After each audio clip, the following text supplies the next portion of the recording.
If you think I'm standing next to a garbage dump, you are exactly right. This dumpster is going to be an object lesson that we want to use for a two-part devotional.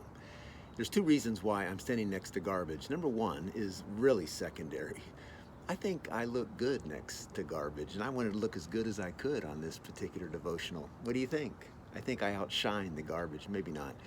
But the primary reason is I want us to think a little bit about garbage in this two-part devotional. Today, we want to be in Jeremiah chapter 2, verses 12 and 13. And then in the second part, I want to be in Isaiah chapter 44.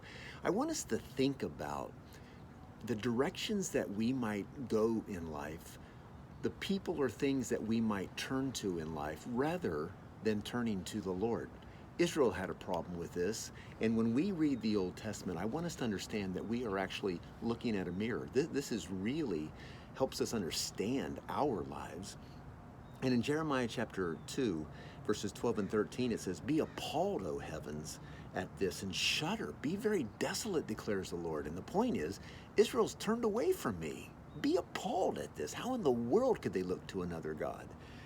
And then it says, "For my people have committed two evils. They have forsaken me, the fountain of living waters, to hew for themselves, secondly, cisterns, broken cisterns that can hold no water." They've turned away from the living God, the fountain of living waters, to pursue broken cisterns that really can't hold water, other gods.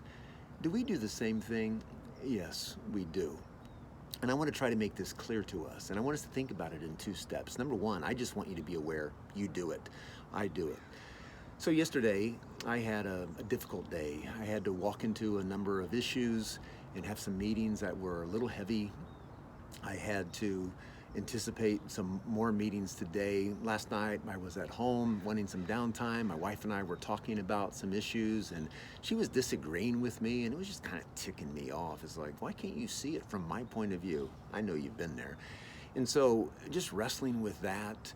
Woke up this morning and went to the bathroom, and the drawers were open. Welcome to my world. I like things nice and tidy. So I'm pushing in drawers. I go into the kitchen and drawers are open. I'm pushing in drawers. There's stuff on the dining room table.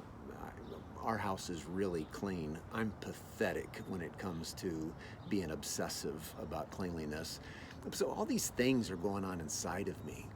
And what the Lord wants me to do in the midst of all that is go to Him, the fountain of living waters. We have the opportunity to go to the Creator of the world and say, "Lord, I need your help." But if you're like me, and I'm assuming you are, we don't always do that. Oftentimes we turn away and find cisterns, broken cisterns that hold no water, and we look to those things for life instead. Now imagine I've got all these things going on in my life, and I'm going to use one situation in particular, and that's the relationship with my wife. Sorry, Joni. I'm going to use the situation of the relationship with my wife, and there's all this stuff going on inside of me.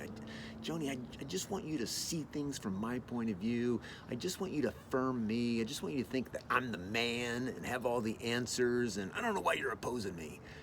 Think about all the things that are going on inside of me, and think about, just for a moment, about what I might do, because I want to feel something different than my wife has given me. I don't want you to just think about me. I want you to think about your own life. What are you up against? And instead of going to the fountain of living waters, you find yourself bumping into this difficulty, or something is causing you pain or anxiety. What are you tempted to do? In what ways might you turn away from the fountain of living waters? A good thing for all of us to do today is to recognize our tendency to turn away to broken cisterns and say, "I don't want to do that today. Let's just bring these things to the Lord." Maybe you could take the next few moments just to bring them to the Lord and say, "Fountain of living waters, I want a nice, cool drink for my parched soul. I turn to you right now." That's what Israel needed to do. It was an evil for them to turn away from the fountain of living waters. It was an evil for them to turn to broken cisterns. And it's evil for us as well. And you know what else? Not only is it evil, there's no satisfaction ultimately in that. And so let's spend some time with the Lord. Take to Him the things that you're up against, because He's the fountain of living waters. Ask Him to help you today. And then we're going to look at Isaiah 44.